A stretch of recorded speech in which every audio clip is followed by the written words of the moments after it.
Assalamualaikum warahmatullahi wabarakatuh. Perkenalkan, saya Hartatia Jasnar, NIM 207118018 dari jurusan Pendidikan Matematika kelas A angkatan 2018. Pada kesempatan ini, saya akan menjelaskan contoh kasus yang berkaitan dengan uji T1 sampel atau one sample t-test. Jadi pada kesempatan ini ada dua contoh kasus yang akan kami jelaskan dengan one sample t-test dengan memanfaatkan aplikasi SPSS. Jadi kita perhatikan di sini untuk kasus yang pertama, seorang peneliti membuat dugaan yang menyatakan bahwa nilai rata-rata hasil belajar siswa yang aktif OSIS adalah 75. Nah, untuk membuktikan hal tersebut, peneliti memilih secara spontan atau acak 12 orang peserta didik yang aktif di OSIS. Adapun nilai rata-rata hasil belajar 12 orang peserta didik tersebut adalah sebagai berikut.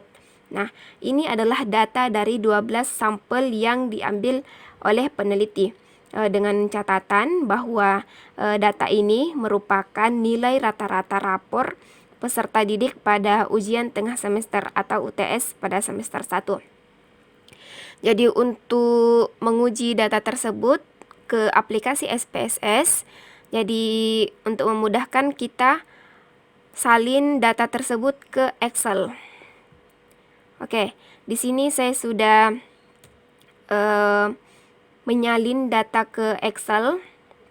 Kemudian kita buka aplikasi SPSS. Nah, kita klik dulu variabel view.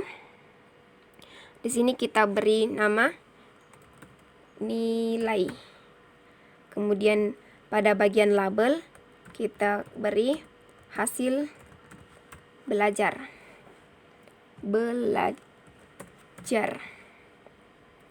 Kemudian kita perhatikan datanya. Nah, datanya di sini ada yang bernilai desimal, di mana nilai desimalnya adalah satu angka di belakang koma. Jadi pada bagian desimal kita beri angka 1. Kemudian kita klik data view. Nah, di sini sudah muncul kolom nilai. Kemudian data di Excel tadi kita copy ke SPSS. Kemudian kita klik paste di sini. Nah, di sini sudah muncul data-data dari 12 sampel yang diambil oleh peneliti. Nah, adapun syarat-syarat dari uji one sample t-test ini, yang pertama, kita harus menguji data tersebut apakah data ini berdistribusi normal atau tidak. Karena apabila data ini tidak berdistribusi normal, maka kita tidak bisa melakukan atau menganalisis ke langkah berikutnya. Jadi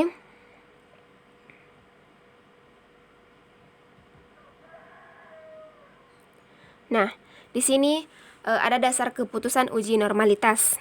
Dikatakan bahwa jika nilai signifikan lebih besar dari 0,05, maka data tersebut berdistribusi normal. Dan jika nilai signifikannya itu lebih kecil dari 0,05, maka data tersebut tidak berdistribusi normal. Nah, sekarang kita akan menguji data ini apakah berdistribusi normal atau tidak. Kita klik menu Analyze, kemudian Descriptive Statistics, kemudian pilih Explore. Nah, untuk hasil belajar ini kita pindahkan ke kolom Dependent List, kemudian klik Plots, dan centang Normality Plots with Test karena kita akan menguji normalitas dari data. Kemudian Continue, kita klik OK. Nah, di sini muncul output dari SPSS. Di sini ini adalah tabel untuk deskriptif dari datanya. Nah, kita hiraukan saja pada bagian itu. Kita lihat di bagian test of normality ini. Nah, untuk melihat apakah data ini berdistribusi normal atau tidak, kita perhatikan pada bagian Shapiro-Wilk. Kenapa Shapiro-Wilk?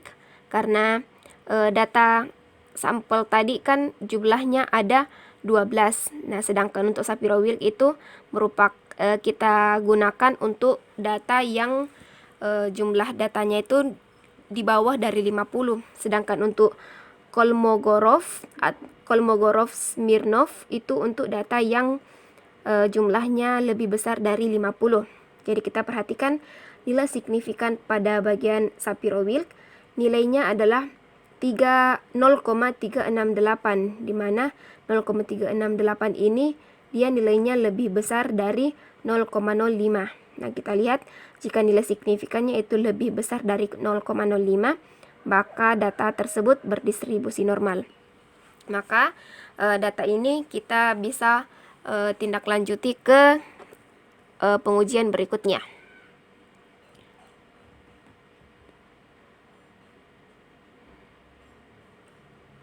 Nah, di sini kita sudah menentukan hipotesis penelitiannya ada H0 dan H1, di mana H0-nya adalah nilai rata-rata hasil belajar peserta didik yang aktif di OSIS itu sama dengan 75. Sedangkan H1-nya adalah nilai rata-rata hasil belajar peserta didik yang aktif di OSIS itu tidak sama dengan 75.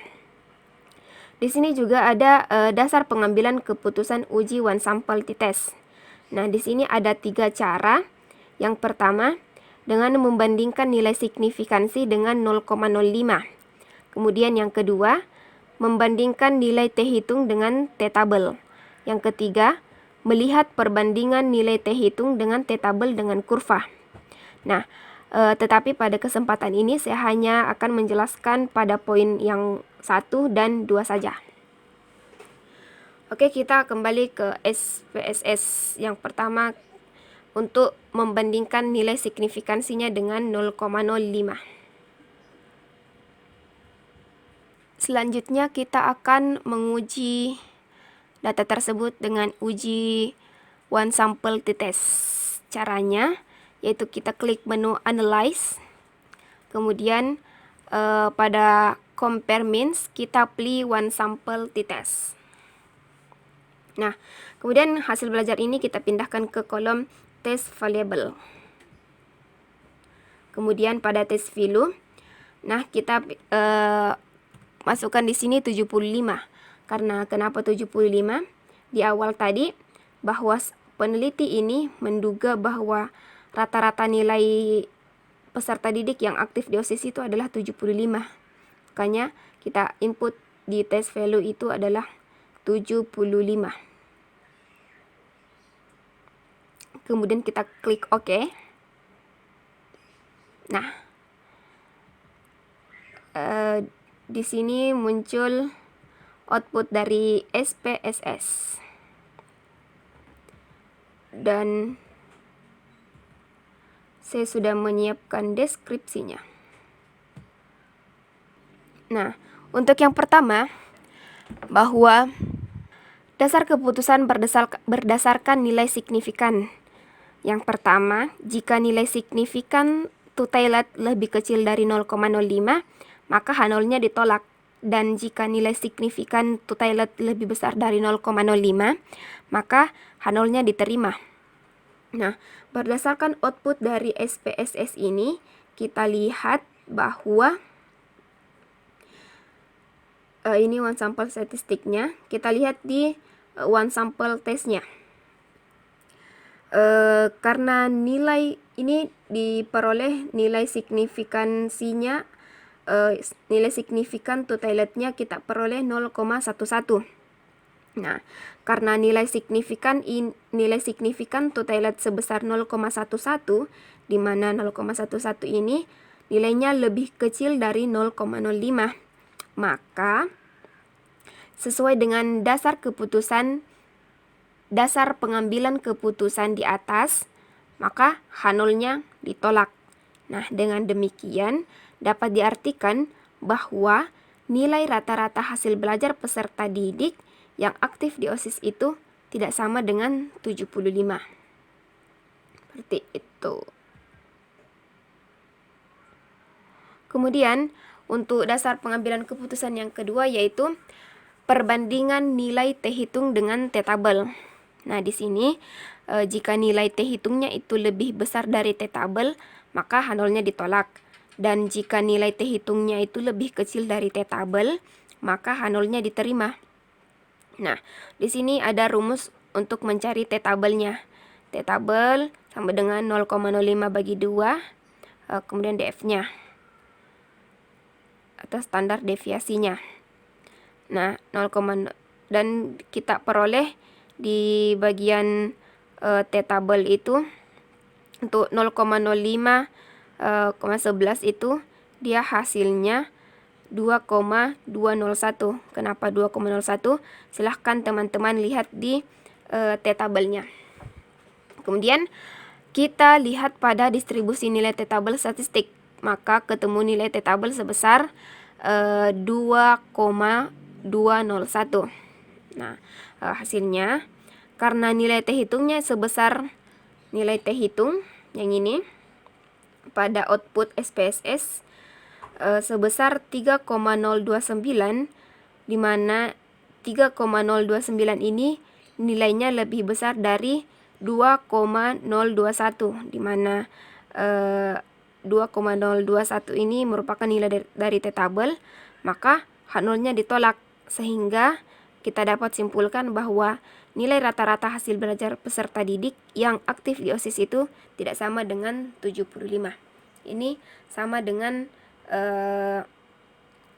hasil dari dasar keputusan dengan membandingkan nilai signifikannya. Oleh karena itu, kita peroleh dari pertanyaan di atas, berarti dugaan dari peneliti ini salah. Jadi nilai rata-rata hasil belajar siswa atau peserta didik yang aktif di OSIS itu tidak sama dengan 75. Seperti itu. Nah, di sini kasus kedua, saya mengambil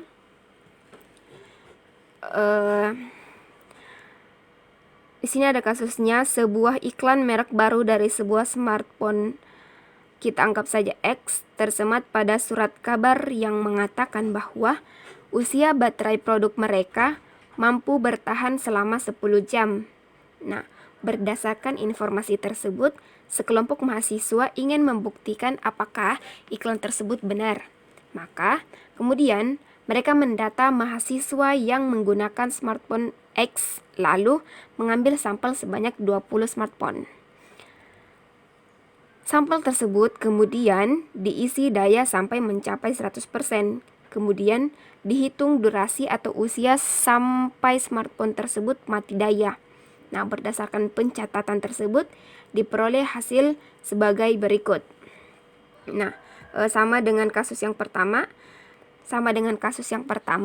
Untuk memudahkan kita dalam menganalisis data tersebut ke aplikasi SPSS, data ini kita pindahkan dulu ke Excel.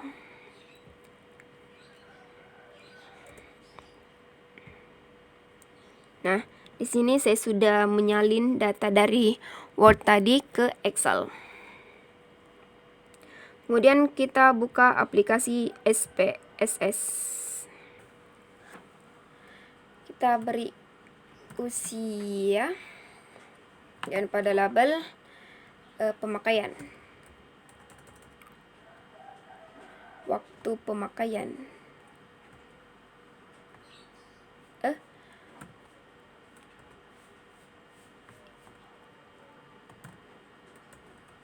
usia,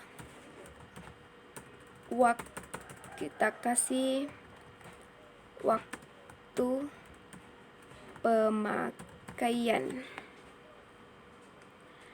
Kemudian kita perhatikan datanya. Nah, di sini datanya menggunakan 2 angka di belakang koma. Maka untuk bagian desimal kita pilih 2. Oke, di sini sudah tepat 2. Kemudian kita klik data view. Setelah itu kita data sebanyak 20 sampel ke SPSS. Copy. Kemudian kita paste di sini. Nah, sama halnya, langkah pertama yang akan kita lakukan adalah menguji kenormalitasan data tersebut. Kita klik menu Analyze, kemudian Descriptive Statistics, kemudian pilih Explore. Dan waktu pemakaian ini kita pindahkan ke kolom dependent list. Kemudian kita klik plots dan checklist normality plots with test untuk menguji kenormalitasan data. Kemudian kita pilih continue. Kemudian kita klik OK.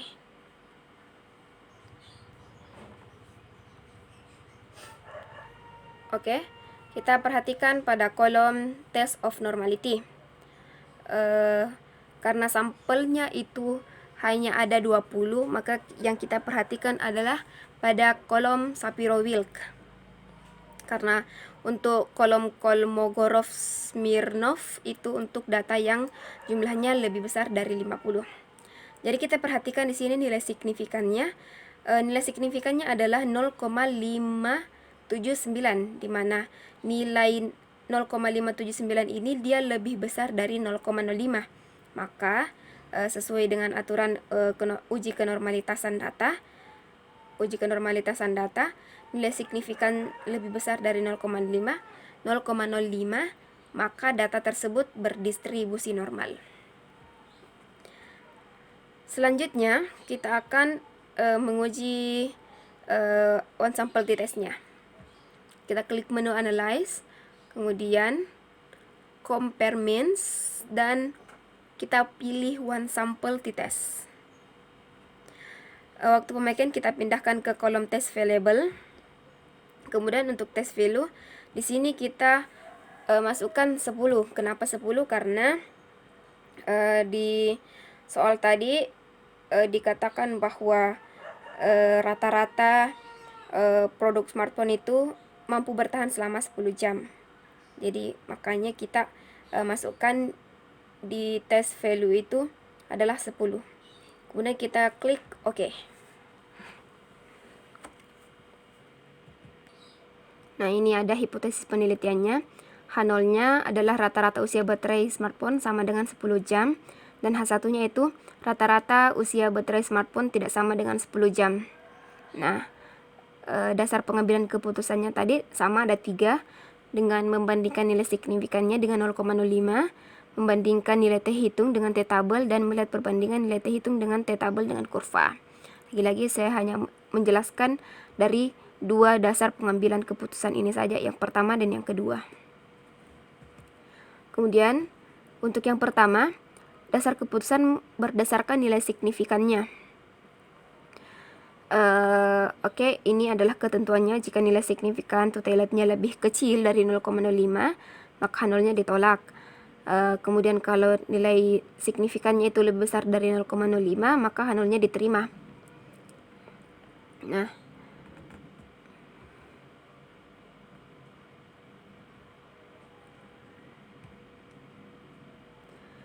oke, kita lihat nilai signifikan totalnya di sini adalah 0,900. Nah, keputusannya karena nilai signifikan totalet sebesar 0,900 itu lebih besar dari 0,05, maka sesuai dasar keputusan pengambilan keputusan, maka yang kedua H0-nya itu diterima. Dengan demikian dapat diartikan bahwa usia baterai smartphone itu sama dengan 10 jam. Seperti itu. Kemudian dasar pengambilan keputusan yang keduanya adalah dengan membandingkan nilai t-hitung dengan t-tabelnya. Jadi jika nilai t-hitung lebih besar dari t-tabel, maka H0 ditolak. Dan jika nilai t-hitung lebih kecil dari t-tabel, maka H0-nya diterima. Kemudian sini untuk mencari rumus t-tabel, ini 0,05/2 dengan standar deviasinya. Sini standar deviasinya adalah 19. Nah, di sini kita tinggal lihat di tabel t-hitungnya saja. Nah, maka kita temukan bahwa nilai t-tabelnya itu sebesar 2,09302. Sini saya hanya membulatkan. Jadi karena nilai t-hitungnya itu sebesar t-hitung yang ini 0,127, dia itu nilainya lebih kecil dari t-tabel, yaitu 2,093. maka berdasarkan perbandingan nilai T hitung dengan T tabelnya ini, H0-nya itu diterima. Jadi sehingga dapat disimpulkan bahwa rata-rata usia baterai smartphone itu sama dengan 10 jam. Baik, sekian penjelasan dari saya mengenai contoh kasus yang berkaitan dengan uji one sample t-test. Semoga teman-teman paham, dan apabila ada kekurangan silahkan diberi masukan. Sekian dan terima kasih. Dan kami ucapkan terima kasih banyak kepada Ibunda Ika karena telah membimbing kami dalam proses pembelajaran mata kuliah ini, yaitu mata kuliah analisis data. Sekian, terima kasih banyak. Wassalamualaikum warahmatullahi wabarakatuh.